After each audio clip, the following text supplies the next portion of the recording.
So, I thought I'd talk about these next two topics in tandem, but the Washington Mystics are one of the more interesting teams in the association. You see them always, or not always necessarily, but you see them oftentimes in dogfights versus any team, good teams, bad teams. It doesn't matter. They've been a fun watch and are hovering around 500, a playoff team. Meanwhile, the Chicago Sky have been on the downswing. They've been losing and losing a lot. So let's talk about it. Starting out though with the Chicago Sky, it has not been a good year for them. Of course, they started out this season with the crazy Angel Reese trade, and then you bring in Skylar Diggins, you trade Ariel Atkins, and you get Rickea Jackson, you get Natasha Cloud. So overall, and you get Azare Stevens. Overall, this is a team with vets, but also some young players because they still have Camilo Cardoso, and they just brought in Gabriela Jaquez. So you have some mix of young and old. So you want to see them try to win games, but also develop some of their young players. That's the idea. And overall, I think they had aspirations of trying to make the playoffs. And I think that's how they were talking, especially before the season. And definitely Skylar Diggins and Natasha Cloud absolutely are trying to win games.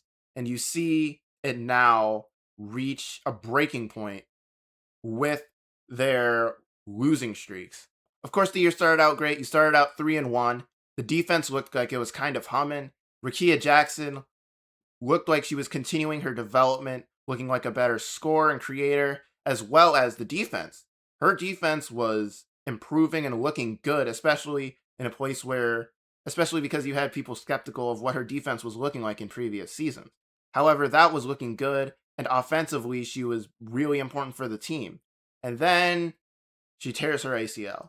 And we see it here. She tears her ACL in that Minnesota Lynx game.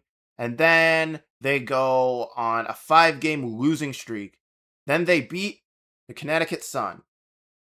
Congrats. You beat the worst team in the association. Congrats. And then right now you're continuing on another 5-game losing streak, including these last 3 games, which was an overtime loss to the Indiana Fever, a last-second loss to the New York Liberty, and then an absolute meltdown collapse versus the Dallas Wings.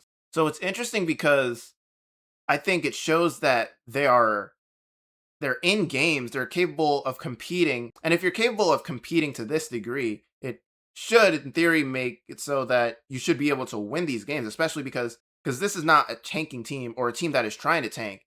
And you know why they are not trying to tank is because you know who has a pick swap with this team. It's the Washington Mystics. That's right. The Washington Mystics are preying on the Chicago Sky's downfall because as they get worse and worse, that will increase the odds of them having an extremely high draft pick in this next year's upcoming draft. You look at something like Tankathon. Boom, you look at something like Tankathon, you look at what the 2027 draft order could look like. You see that? You see what's at number 2? Washington via the Chicago Sky because of one of their trades. Because Chicago was trying to do something for a win now acquisition. So yeah, I believe it's via the Ariel Atkins trade. This one right here. So they're getting the Chicago Sky's pick here. And what are they awarded with? A high first round pick, potentially even the first overall pick. Let me go to mock draft here. Sim lottery. Toronto Tempo, okay. Sim lottery. Boom, Washington Mystics. There it is. Washington Mystics have a great chance at the first overall pick because of that trade. And of course, they couldn't foresee Rickea Jackson having an ACL tear in this team being as bad as it is. However, that's the unfortunate reality of the situation. That's just happening. This is happening. This is what is occurring.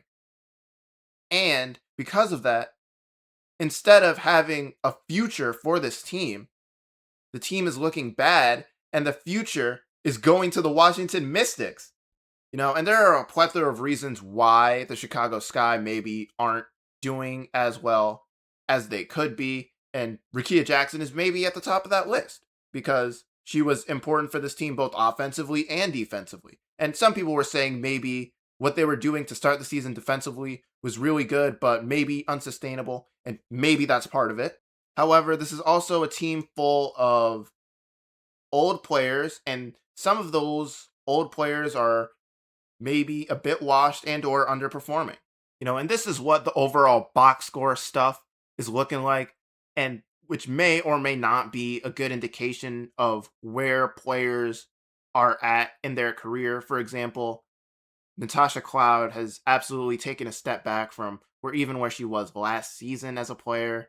But Azurá Stevens, you see there at a very low field goal percentage while also attempting 3 threes a game and shooting only 13%. Skylar has not been uber efficient as a 2-point scorer, even if she is shooting 40% on 3.6 attempts.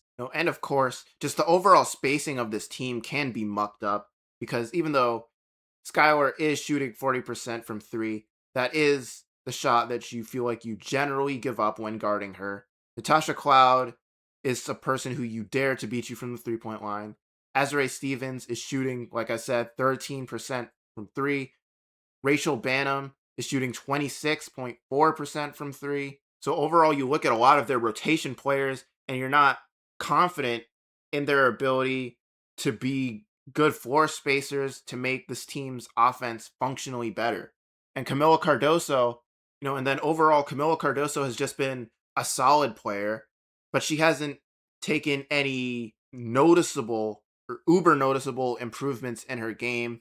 To start the season, we were maybe thinking, is she going to have that defensive leap? And we see it in spurts, in moments where she's really good defensively, but you also see just overall moments in space where she just can't hang, can't keep up out there. And then people have always had questions about Camilla's motor as a player. And that's not to say that she's been bad or that she's regressed even, but it's still a work in progress with her game. And some games she brings it, some games she doesn't.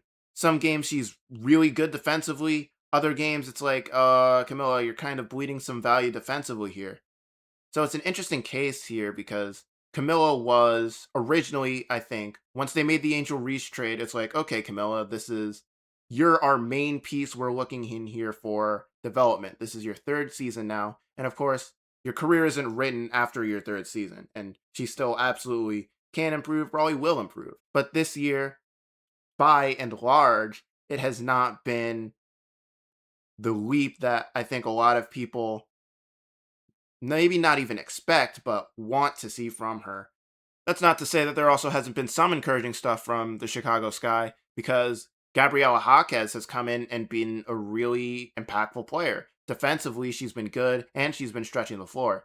And especially because, especially because I don't watch college ball. I did not watch college ball, but I was listening to some people who did, some maybe quote unquote draft experts, and they were not very happy or down on what the Chicago Sky did in drafting Gabriela Jaquez. They thought, hey, this is a reach of a reach. This is a bad pick, and she's mid, and she's come in and been really impactful as a player. And maybe you could argue that some of the players picked after her are still better and are going to have the better career, but it's not necessarily a bad draft pick. Oh, and she fits in nicely. Although maybe you still question the high end ceiling, which is valid, but I don't blame her for the organization picking her in this spot.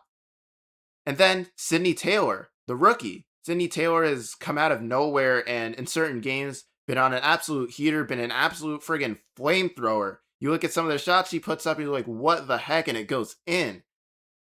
And she's a 25-year-old rookie. She only started like 2 games, so before that was a really like a flamethrower bench player. But Sydney Taylor is a really exciting story and player to watch out for, and is another exciting young player that the Chicago Sky could be excited about. However, the things to be excited about are kind of few and far between because, like I said, this year's pick for them is going to the Washington Mystics. And the Washington Mystics have been a really fun team. I think they are now, what, 8-7? Let me double check that actually. I'm looking at Basketball Reference, and this is before it updates for their Lynx game today. But just look at how many close games that they've had over the course of this season. This is a wow. They're in a bunch of close games. They're in more close games than I thought even freaking making this video. You see that they're always capable of being in games versus elite talent versus not so elite talent. And that's really exciting as a young team still trying and focusing on developing its players. And I think you're really encouraged by the signs that you're seeing from Sonia Citron having more ball handling responsibilities and trying to take that next leap as a passer and playmaker while also ramping up her volume as a scorer and ability as a shot creator. You saw, especially early in the season, where Shakira Austin and Kiki Iriafin were looking like beasts on the boards. They're absolutely gobbling up everything. Early in the season, Iriafin was averaging over 10 boards comfortably. I think now that average has gone down. However, that just paints a picture of what this team is looking like when the big three, their current main three building blocks, are doing for them. And you see in the game against the Liberty, you see it in today's game versus the Minnesota Lynx. They can play up to their competition and get ready to scrap with just about anyone in this league. And while those are the main three pieces, they're also trying to see what they can get out of everyone else. Of course, Georgia Amore lost last season due to injury, so she's still trying to get her footing while also being one of the shorter guards in the association, and that's never an easy task to accomplish. So while she definitely has looked rough in certain spots, she's still trying to figure it out, and we give grace to young players, and we give grace to everyone, basically, I'm about to talk about, because these are all young players here. Lauren Betts, in certain moments, has also really looked lost out there. And I think to start, or early in the season, in an interview, she said, she was still, or she had to figure out screening in the WNBA, which is kind of an important big detail to out there, especially for a big. But with that in mind, I think certainly to start the season, she looked really lost, but I think now we're starting to see her settle in a bit more, and we've seen her have some big games in certain moments. And I double checked, especially it was that game versus the Toronto Tempo, where the Toronto Tempo just had no big, well, they maybe had no big, but because of that, she was able to take advantage of her size because she has, if there is one thing she has great size, and if she gets those seals, teams will be uncomfortable with her having that position that she has. And then, of course, the mid range can fall for her. So overall, it's still a work in progress, but she is a young player and she has Kiki Iriafin and Shakira Austin out on the front court as starters. So it's not like she's under immense pressure there to be uber impactful. Cody McMahon on any given day can give you a really good scoring punch like she did against like today's game against the Lynx. Overall, she still is a rookie, and you saw probably maybe the moment she's most famous for, at least in the W, which was going for the steal again and allowing that Caitlin Clark three. So, we'll ignore that. We'll ignore that for right now. No, but she gives you energy and also really tries defensively, and then the takes offensively. While they can still be more polished and the overall finishing, you do like her aggressiveness and the physicality to her game, which is really exciting for what she can maybe be in the future. But overall, the main issue, and I mean, they're, like I said, they're still developing, so they still have stuff to work out. But the main thing for this team that's like, is the point guard play. Of course, I did talk about Georgia Amore, and this is her first season as, like I said, a small guard coming off of an injury. So we do give grace, but the efficiency is not great. And they picked up Flores, who at times can be really, really important and valuable for them. However, she also suffers from poor efficiency right now. And then Rory Harmon's only played 8 games. However, you see it on the stats that in those 8 minutes per game that she played in those games, she averages 1.5 turnovers. So, not very turnover averse. So, overall, the point guard position for the Mystics is still a very. I don't know, Jim. I'm not exactly sure what the answer to that is. Is it just internal development? It could just be as simple as internal development, or maybe down the line a future free agency signing, or maybe someone else in one of the upcoming drafts who that point guard could be. I don't know. I'm not a draft guy. Ask someone else. But their big rotation is crisp. Sonia Citron is good. Um, they are fighting. They are in games, and they are going to most likely get a top 3 pick in next year's draft. Have fun, league. Have fun.